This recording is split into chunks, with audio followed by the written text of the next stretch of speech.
अस्सलाम वालेकुम दोस्तों ये बायो कंपनी की GT 900 सीरीज़ की ओवरलॉक 4 थ्रेड की मशीन है। दोस्तों अगर आप इस मशीन का निडल बार का हाइट का टाइमिंग जानना चाहते हैं तो टाइमिंग के हवाले से अगर हम देखेंगे तो राड के ऊपर कहीं पे कोई मार्क वगैरह नहीं दिया हुआ है और ना ही किसी ओवरलॉक के जिस मशीन के अंदर लूपर चल रहा हो उसके निडल बार के ऊपर मार्क नहीं होता है। मार्क सिर्फ शटल वाली मशीन में होता है, जैसे कि बाटेक हो गया, सिंगल निडल हो गया, टू निडल हो गया, तो उसके ऊपर मार्क दिया हुआ होता है। तो अब इसके ऊपर मार्क तो दिया हुआ नहीं है, तो हम इसको किस तरीके से सेट करेंगे कि इसका निडल बार का हाइट खुद ब खुद सेट हो जाए। तो इसी टॉपिक पे मैं वीडियो बना रहा हूँ।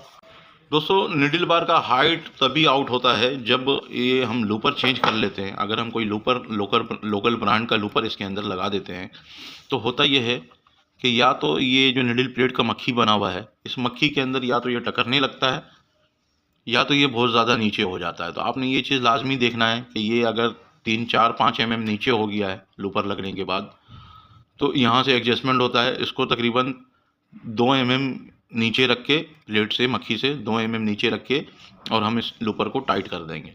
और अगर तब भी ये मसला नहीं हल होता है कि अगर ये ऊपर है बहुत ज़्यादा, जैसे कि हम यहाँ से खोल के इसको ऊपर भी कर सकते हैं, लेकिन इसकी एक सेटिंग सही बनी हुई है। अगर जेन्युइन लूपर होगा तो उसका सेटिंग बिल्कुल सही बना होगा। अभी जैसे ये मैंने ऊपर कर दिया, सही है, अभी आपको ये दिख रहा होगा ये टकर रहा है बिल्कुल। तो इस तरीके से टकरना नहीं चाहिए। सबसे पहले आप किसी भी ओवरलॉक मशीन का टाइमिंग अगर बांध रहे हैं और लूपर इस तरीके से प्लेट पे टकर रहा है, निडल प्लेट पे, तो आपका ओवरलॉक कभी भी सही नहीं आएगा। तो अगर इस तरीके से ऊपर लूपर टकर रहा है तो हम क्या करेंगे, लूपर को खोल लेंगे। इसको मैं नीचे कर देता हूँ और आप टाइट कर देता हूँ। आपको दूसरे लूपर में मैं दिखाता हूँ कि किस तरीके से इसको हम सेट करेंगे। जैसे ये लूपर है हमारे पास, अगर आपके पास कोई लोकल ब्रांड का लूपर में ये होता है कि ये जो इसकी ऊंचाई है ये एक जैसी नहीं होती, या तो ये नीचे की तरफ होगी या तो ये ऊपर की तरफ होगी। तो या तो आप ये कर लें, क्योंकि इसमें टूटने का खतरा होता है, इसको हम दबा लें थोड़ा सा नीचे की तरफ 1 2 वाइस में फंसा के इस तरफ से, वाइस को टाइट करते जाएंगे तो ये 1-2 कम हो जाता है। और अगर आपके पास वाइस नहीं है और ग्रिप प्लास है, क्योंकि ग्रिप प्लास सस्ता है, ये 700-800 रुपये में मिल जाता है, तो इससे भी काम चल जाता है। इसको हम इस तरीके से इसमें पकड़ेंगे, पीछे से एडजस्टमेंट करेंगे इसका यहाँ इस नट से, ताकि ये पकड़ा जाए। दोस्तों इस तरीके से हमने इसको दबा के और थोड़ा सा इसका जो गैप है ये गैप को ख़त्म कर लेना है। ये ऐसे हम दबाएंगे, ये आपको दिख रहा होगा। तो इसमें बाज़ वक्त ऐसा होता है कि लूपर टूट भी जाता है और बाज़ वक्त अपनी जगह पे आ जाता है। ये गैप का बहुत अहम किरदार है, इस चीज़ को हमने नोट करना है और तभी जाके हम इसकी टाइमिंग बांध सकेंगे। निडल बार का हाइट का टाइमिंग भी तभी सही आएगा जब हम यहाँ से देखेंगे कि यहाँ पे जब ये लूपर बाहर की तरफ आ रहा है, लोअर लूपर, तो ये मक्खी के साथ टकरे नहीं, तकरीबन 2 2.5 का गैप होना चाहिए। अगर यहाँ से ये इस तरीके से सही है, अब इसका फिर हम निडल बार का हाइट का टाइमिंग बांध सकते हैं। दोस्तों इस मशीन का निडल बार के हाइट की टाइमिंग को समझने के लिए इसका हम निडल प्लेट खोल लेंगे। 2 स्क्रू सिंपल लगा हुआ है इसके अंदर, तो इसको हमने खोल के हटा लेना है, तभी हम इसका निडल बार का हाइट का टाइमिंग समझ पाएंगे। लूपर का टाइमिंग जैसा मैंने बताया आपको, ये हर मशीन के अंदर है, लेकिन इसके अंदर जो लोअर लूपर का टाइमिंग है ये इम्पोर्टेड है। जब तक का लोअर लूपर का टाइमिंग सही अपनी जगह पे नहीं होगा तो निडल बार का हाइट का टाइमिंग भी सही नहीं होगा। तो ये देखने का बहुत आसान तरीका है, इस चीज़ को अपने जहन में रखेंगे तो किसी भी किस्म का ओवरलॉक को आप बना सकेंगे कि आपके दिमाग में कोई डाउट नहीं आएगा कि इसका निडल बार का हाइट कितना होगा, पिकासिस मशीन का कितना होगा या जैक मशीन का निडल बार का हाइट का टाइमिंग क्या होगा, उसका साइज़ क्या होगा। तो ये सब चीज़ों से आप बच जाएंगे। हम क्या करेंगे, हमने व्हील घुमाना है और व्हील घुमा के हमने निडल को बिल्कुल नीचे की तरफ ले के जाना है और लूपर भी बिल्कुल पीछे चला गया है। निडल बार को हमने बिल्कुल नीचे की तरफ ले आना है। जैसे कि निडल बार का हाइट का जब हम टाइमिंग बांधना चाहते हैं तो निडल बार को हमने बिल्कुल नीचे की तरफ लेके आना है। जो ये गज़ है, इस गज़ को बिल्कुल नीचे की तरफ लेके आना है, तो लूपर ऑलरेडी खुद ब खुद पीछे की तरफ आ जाएगा। जब पीछे की तरफ आ जाएगा तो हमने 2.5 नंबर की एल्की ले लेना और इसके बीच में से ऐसे निडल और लूपर की जो दूरियाँ हैं उसके बीच में जो ये जगह बन रहा है, यहाँ पे हम ऐसे इसको गुजारेंगे। तो अभी आपको नज़र आ रहा है कि ये बहुत पीछे है, तो हमने क्या करना है, तो लूपर होल्डर के ऊपर एक स्क्रू लगा हुआ है। इस जगह पे अगर हम देखेंगे तो ये लूपर होल्डर का जो स्क्रू है इसको हमने लूज़ कर लेना है। ये 8 नंबर का भी पाना यहाँ पे लग जाता है, जो ये चाबी पाना है ये 8 नंबर का भी लग जाता है और बाज़ मशीनों में 9 नंबर का होता है। तो आपकी मशीन में जैसा लगा हुआ है उसके हिसाब से आपने इस नट को लूज़ कर लेना, लगा के पाना लगा के इस नट को हम लूज़ कर लेंगे। दोस्तों इस नट को हमने बिल्कुल फुल लूज़ नहीं करना है, एक दो चूड़ी हमने इस नट को टाइट रहने देना है, ताकि जब हम लूपर को घसकाएं तो लूपर आगे पीछे भी हो ऐसे जैसे हम घसका रहे हैं, और जब व्हील के साथ ऐसे घुमाएं तो तब भी ये व्हील के साथ काम करे। तो अभी हमने उसी पोजीशन पे रहने देना है, निडल को बिल्कुल नीचे लेके जाके छोड़ देना है और लूपर बिल्कुल पीछे चला जाएगा। जो लोअर लूपर है हमारा ये बिल्कुल पीछे चला जाएगा और फिर हम यहाँ पे ऐसे एलकी लगा के देखेंगे। तभी ये हमने 2.5 mm का गैप इसके अंदर रख दिया है। ये 2.5 mm का गैप आप भी इसी तरीके से रखेंगे तो बिल्कुल सही आएगा। और अगर कपड़ा मोटा पतला चल रहा है जिसमें बहुत ज़्यादा जॉइंट वगैरह होता है, जैसे साइड सीम हो गया या हिंद सीम हो गया डेनम के ऊपर या टूल के ऊपर, और मोटे पे अगर स्कीप वगैरह आ रहा है, तो आपने ये गैप 3 mm का रखना है। 3 mm की एलकी ले लेना है यहाँ से ऐसे, और इसको हम ऐसे नाप के चेक कर लेंगे अगर बहुत ज़्यादा मोटा कपड़ा है। और अगर नॉर्मल है तो उसके लिए हम यही टाइमिंग मानेंगे, ये स्टैंडर्ड टाइमिंग होता है। दोस्तों 2.5 नंबर की एलकी का जो गैप हम यहाँ से रखते हैं ये स्टैंडर्ड होता है, ये तकरीबन हर मशीन में हम रखते हैं ताकि अपर लूपर का जो टाइमिंग है वो इसी के हिसाब से आता है। अगर हम 2.5 mm या 3 mm से ज़्यादा रखेंगे तो इस मशीन का तो हम अपर लूपर को नीचे की तरफ ऐसे झुकाएंगे तो आ जाता है इसकी टाइमिंग। लेकिन शिरूबा हो गया या दूसरा दीगर जिसका लूपर नीचे की तरफ ऐसे नहीं झुकता है, सिर्फ सीधा आगे पीछे होता है और ऐसे ऐसे होता है, तो उसके अंदर ये प्रॉब्लम हम सॉल्व नहीं कर पाते हैं। तो इसीलिए हम इसको 2.5 mm पे लाजमी रखते हैं कि 2.5 mm पे रखेंगे तो अपर लूपर का भी टाइमिंग सही आ जाएगा और अपर लूपर से जो निडल का टाइमिंग है वो भी सही हो जाएगा। तो ये हमने 2.5 mm पे जब रख दिया, अब 2.5 mm पे रखने के बाद इसका क्या होगा कि जो हमने इसका निडल बार है ये चेक कर लेना है। निडल बार चेक करेंगे कैसे कि जब हम व्हील घुमाएंगे तो ये निडल का सुराख और लूपर का जो सुराख है ये दोनों आमने सामने आ जाना चाहिए। तो अभी के जैसे दिख रहा है कि निडल का सुराख नीचे ही रह जा रहा है और लूपर का सुराख आगे बढ़ जा रहा है, ये दोनों आमने सामने नहीं आ रहा है। ये चीज़ हमने लाजमी देखना है। अगर हम 3 mm का भी गैप रखेंगे यहाँ से, 3 mm का गैप, अभी जैसे हमने 2.5 mm का गैप रखा है, अब 2.5 mm का गैप रखने के बाद क्या हो गया, लूपर हमारा आगे आ गया। जब लूपर आगे आया तो यहाँ से जो अपर लूपर की जो टाइमिंग हमने रखी हुई थी पहले की, ये भी आगे हो गया, क्योंकि जब लूपर आगे हुआ, ये वाला लोअर लूपर आगे हुआ, तो ये यहाँ की टाइमिंग भी आउट हो गई और हमारा जो निडल और बड़े लूपर का टाइमिंग है ये भी आउट हो जाएगा। क्यों हो जाएगा कि इसको हमने होल टू होल लाजमी रखना है। जब हम होल टू होल कर लेंगे तो स्कीप वगैरह नहीं आता और फंदा फिर ये सही पकड़ेगा। जो हमारा लूपर है ये हमने इसका स्टैंडर्ड कर दिया है। स्टैंडर्ड करने के बाद अब हम क्या करेंगे, इसका निडल बार का हाइट है वो ऊपर करेंगे। वो ऊपर कहाँ से होगा, रबड़ लगा हुआ दिख रहा है इस जगह पे, ये सब मशीनों में नहीं होता है। अभी जो न्यू मॉडल की मशीनें हैं उसके अंदर है, पुराने मॉडल की मशीनों में नहीं है।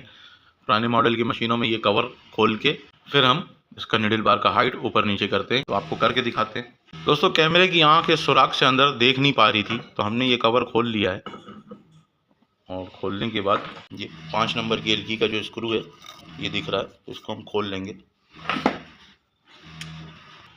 दोस्तों स्क्रू हमने यहाँ से ऐसे लूज़ कर लेना और हल्का सा टाइट कर लेना है ताकि हम इसकी टाइमिंग बांध सकें।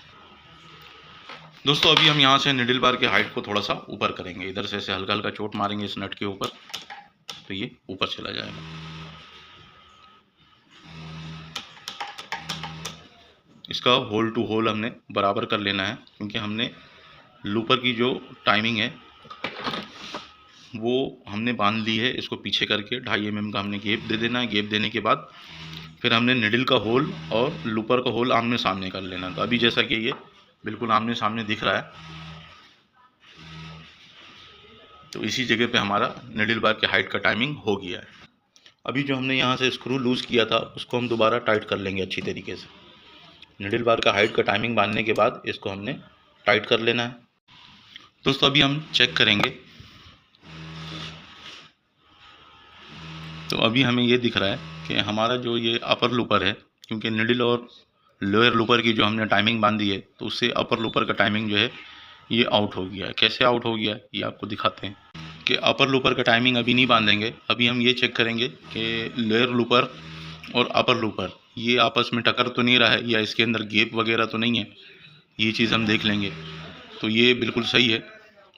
अगर गैप है तो आप इधर ये नट को लूज टाइट करेंगे तो लूपर होल्डर अंदर की तरफ जाएगा, तो टकरना ख़त्म हो जाएगा। और इस स्क्रू को लूज़ करेंगे तो गैप ख़त्म हो जाएगा, बाहर की तरफ आ जाएगा लूपर होल्डर। दोस्तों ये चीज़ हमने देखने के बाद इसका जो यहाँ पे हमने 8 नंबर के पानी का स्क्रू लूज़ किया था, इसको भी हम अच्छी तरीके से टाइट कर लेंगे। ये भी अपनी जगह से आउट नहीं होना चाहिए।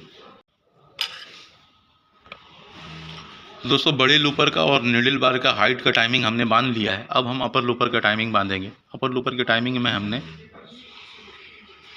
जैसे कि पहले भी मैंने वीडियो बनाया था तो आप लोगों को दिखाया था, लोअर लूपर लगा हुआ है, उसके इस जगह पे एक फंदा फूलता है, तो उस फंदे के करीब हमने लूपर को दोबारा कर देना। कैसे करेंगे कि इसका जो ये स्क्रू है इसको हम लूज़ करेंगे और लूपर को थोड़ा सा ऊपर की तरफ उठा देंगे।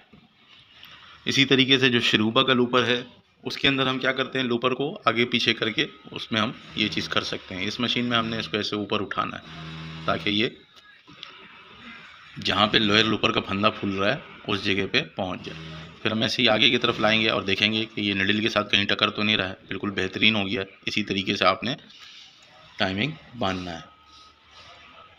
तो ये मैंने यहाँ पे इसका टाइमिंग बांधा और इस स्क्रू को हम टाइट करेंगे। जो अपर लूपर का ग्रिपिंग स्क्रू है इसको हमने टाइट कर लेना है। टाइट करने के बाद फिर दोबारा हम चेक करेंगे। इस जगह से ऐसे व्हील घुमाएंगे इसका और व्हील घुमा के हम ऐसे राउंड लेके चेक करेंगे तो बिल्कुल बेहतरीन है। इधर से अगर हम निडल में भी देखेंगे तो ये कम से कम 1 mm का इसके अंदर गैप आना चाहिए। अगर गैप नहीं होगा तो ये बार बार या तो निडल का धागा तोड़ देगा या निडल तोड़ देगा। तो इन चीज़ों को हमने देखना है। दोस्तों इस जगह से हम इसका अपर लूपर और लोअर लूपर को देख लेंगे कि ये आपस में टक्कर तो नहीं रहा है। तो इसके अंदर ये टकराव भी नहीं होना चाहिए और इसमें गैप भी नहीं होना चाहिए ताकि अपर लूपर जो है वो लोअर लूपर का फंदा आसानी से पकड़ ले। तो ये सही है बिल्कुल। दोस्तों इसके फिडोक वगैरह को अपनी जगह पे दोबारा फिक्स कर देंगे और इसके निडल प्लेट को हम दोबारा लगा लेंगे जगह पे।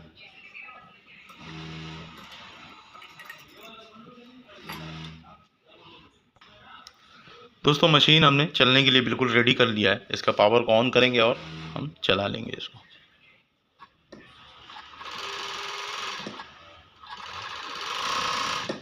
तो दोस्तों निडल बार का जो हाइट का टाइमिंग होता है ना वो हमेशा कपड़े के हिसाब से होता है। ये मैंने स्टैंडर्ड टाइमिंग बताया। अब इससे आप 1 mm लूपर को पीछे करेंगे, जो इसका बड़े वाले लूपर है 1 mm पीछे करेंगे, निडल बार को हल्का सा नीचे करेंगे तो उससे ये होता फंदा बड़ा फूलने लगता है, जो निडल बार का फंदा फूल रहा होता है। दोस्तों अगर हम निडल बार का हाइट को नीचे करके और लूपर 1 mm पीछे कर देते हैं और चेक कर लेते हैं दोबारा होल टू होल, जैसे कि 3 mm का गैप दे देते हैं या 4 mm का गैप दे देते हैं, चलेगा ये तब भी। लेकिन उससे होगा ये कि जो ये हमारा फंदा फूलता हुआ आपको निडल का दिख रहा होगा, ये फंदा छोटा बड़ा हमने फुलाना अगर होगा, क्योंकि ये कपड़े के हिसाब से फूलता है। जब इसके ऊपर कपड़ा चलेगा, 2 कपड़ा चल रहा है, 4 कपड़ा चल रहा है, 6 कपड़ा चल रहा है या कोई जॉइंट मोटा मोटा जॉइंट आ रहा है, तो उसके हिसाब से हम इसकी टाइमिंग को रखते हैं। अब जैसे कि हमको पता कैसे लगेगा कि ये कितना बड़ा फंदा फूल रहा है, तो जो जॉब हम कर रहे हैं उसके ऊपर, उस जॉब को हम लगा देंगे मशीन के अंदर और यानी कि सिलाई करेंगे उसका और फिर व्हील घुमा के ऐसे ही हम नीचे से झांक के देखेंगे तो हमें नज़र आएगा कि फंदा कितना बड़ा फूल रहा है। फंदा अगर छोटा फूलेगा तो बार बार स्कीप देगा, जो निडल का स्कीप होता है। तो हम क्या करेंगे, फिर ऊपर से निडल बार का हाइट हल्का सा नीचे करके लूपर को पीछे करेंगे लाजमी। जब लूपर को पीछे करेंगे तो उससे होता कुछ ये है कि जो हमारा अपर लूपर है, ये खड़ा नहीं रहेगा। अगर जैसे कि हम 3 mm 4 mm का गैप दे देते हैं तो उससे ये होगा कि लूपर जो है लोअर लूपर है ये पीछे की तरफ चला जाएगा। जब पीछे की तरफ चला जाएगा तो हमने यहाँ से फिर अपर लूपर को लूज़ करके इसको थोड़ा सा ऐसे नीचे की तरफ झुकाना पड़ेगा। जब ये नीचे की तरफ झुकाना पड़ेगा तो उससे एक तो फ़र्क ये पड़ता है कि अभी जैसे कि यहाँ पे गैप आ रहा है, जो ये प्लेट से और लूपर के इतना जो ये गैप आ रहा है, ये गैप कम हो जाएगा। फिर मोटा अगर जितना ज़्यादा मोटा आएगा ना तो ये लूपर जाके उसी के ऊपर जाके ऐसे टकर जाएगा, जो मोटा जगह होगा उसके ऊपर टकरेगा। तो इसीलिए इसको हम 2.5 mm का गैप देते हैं ताकि यहाँ से गैप ज़्यादा हो, बढ़े। उससे ये होगा कि मोटा पतला कैसा भी कपड़ा सिलेगा, लूपर कहीं पे टकरेगा नहीं। और दूसरा फ़र्क ये आता है कि जब हमारा चौड़ा गेज लगेगा तो जब ये लूपर लेट के नीचे की तरफ चलेगा, क्योंकि जब लोअर लूपर है वो पीछे हो जाएगा तो उससे ये थोड़ा सा लेट के चलेगा तो ये यहाँ पे टकरेगा, जो हमारा निडल प्लेट का मक्खी बना हुआ है उसके ऊपर ये टकरने लगेगा। तो दोस्तों ये बिल्कुल बेहतरीन चल रहा है। इसी तरीके से अगर आप सेटिंग करेंगे तो ये स्टैंडर्ड टाइमिंग आ जाएगा इसका। एंड दोस्तों अल्लाह हाफिज़।